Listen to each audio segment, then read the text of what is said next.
Waktu lagi jalan menuju ke kemah Nabi, yang jaga malam Umar bin Khattab. Umar begitu lihat dari jauh ragu-ragu. Untanya Nabi benar, Abbas benar, tapi di belakangnya siapa ini? Begitu Umar lihat Abu Sufyan, teriak Umar. Abu Sufyan, kepalanya orang kafir, enggak bakal bisa hidup kamu. Umar bin Khattab orangnya tinggi besar. Kuda yang dinaiki oleh Umar agak kecil waktu itu. Maka kudanya Umar lambat larinya, untanya Nabi juga karena Abbas sama Abu Sufyan dua-duanya gemuk. Berat juga unta itu. Maka dua-duanya berlomba menuju ke kemah Nabi, siapa lebih dulu sampai. Umar sudah halusin pedang, ini kepalanya Abu Sufyan harus melayang ini. Pas tiba di kemah, subhanallah, untanya Nabi lebih dulu sampai, beberapa langkah. Masuk kemah, begitu masuk kemah Umar juga masuk. Abbas bilang, ya Rasulullah, Abu Sufyan datang mau masuk Islam. Umar mengatakan, ya Rasulullah, kepala kekufuran, datang menyerahkan dirinya sendiri. Tunggu apa lagi ya Rasulullah? Perintahkan, saya tebas nih. Kata Nabi SAW, biarkan hai Umar. Bagaimana ceritanya? Maka Abu Sufyan bilang, ya kami datang untuk menyerahkan Mekah. Entah, saya tidak tahu kenapa seperti ini. Tapi rupanya Abu Sufyan masih ragu pada saat itu. Ini benar gak jumlahnya muslimin? Betul gak kuat gitu loh. Tapi dia ketakutan, dia mau keluar saja dari kemah gitu kan. Maka dia bilang, baiklah saya akan syahadat Abu Sufyan. Tapi waktu itu dikatakan masih dalam kondisi hanya karena ketakutan, belum tahu. Nabi SAW tahu itu. Nabi bilang sama Abbas, tahan Abu Sufyan malam ini nginap di kemahmu, biarkan dia pergi besok pagi masuk ke Mekah. Baiklah. Besok pagi habis sholat subuh, Nabi SAW suruh pasukan 10.000 itu dibagi 500 orang mengelilingi bukit.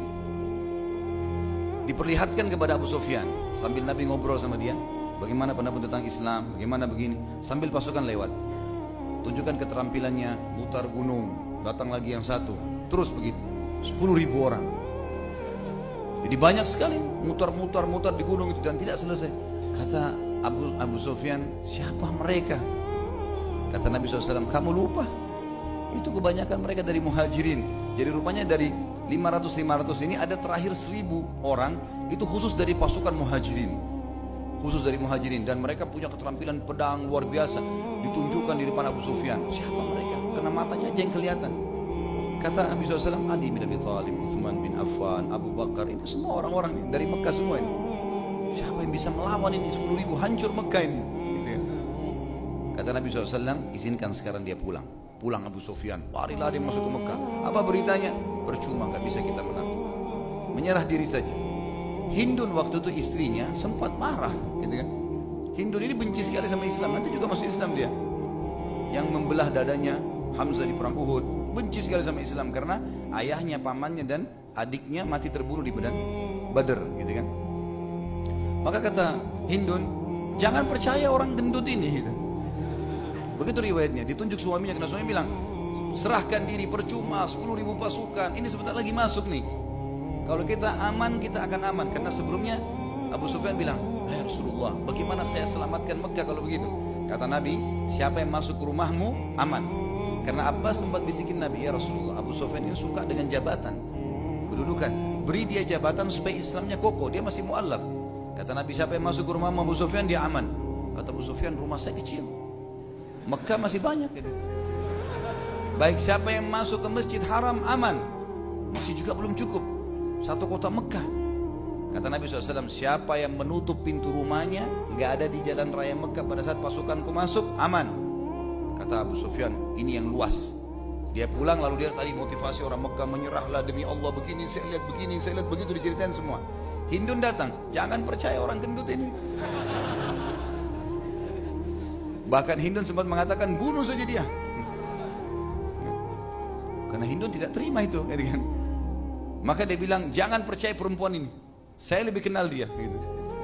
Ini istri saya. Kalau kalian percaya saya sebagai pemimpin, percayalah ini yang terjadi. Kalau kalian nolak, sebentar lagi habis semua ini. Siapa yang masuk ke rumahku akan aman. Orang-orang Mekah bilang, kecil rumahmu Abu Sufyan. Siapa yang masuk Masjid Haram, aman. Masjid juga masih kecil. Siapa yang tutup pintu rumahnya, aman. Maka semua orang masuk ke dalam rumahnya. Tertinggal beberapa orang saja pada saat itu yang tidak masuk dalam rumah, seperti diantaranya ayahnya Abu Bakar. Abu Bakar namanya Abdullah bin Abi Quhafa. Abi Quhafa ini adalah ayahnya Abu Bakar yang sudah sangat tua, rambutnya semua putih, alisnya putih semua, sampai dia harus dipandu baru bisa jalan. Dan ini ulama masukkan dalam fadilah Abu Bakar, karena Abu Bakar memiliki satu-satunya sahabat yang 4 generasi semuanya masuk Islam. Ayahnya, Abu Bakarnya, anaknya Abu Bakar, cucunya Abu Bakar, semuanya masuk dalam kategori sahabat, masuk Islam gitu kan. Yang jelas Abi Quhafa sempat ditangkap di pinggir jalan, lalu kemudian digendong oleh Abu Bakar, dibawa ke Nabi SAW. Lalu Nabi SAW mengatakan, kenapa orang tua kamu biarkan ya datang kepada kami, biar kami yang datang. Abu Bakar mengatakan, ya Rasulullah, dia lebih layak datang kepada anda. Lalu Abi Quhafa masuk Islam, dan di situ keluarlah hadis Nabi SAW mengatakan, karena rambutnya putih semua, warnahilah, bawa dia kepada istrinya, suruh warnahi rambutnya selain warna putih, diwarnai warna hitam, warna merah selain hitam, ya hitam nggak boleh. Maka keluar hadis tentang masalah warnaan rambut pada saat itu.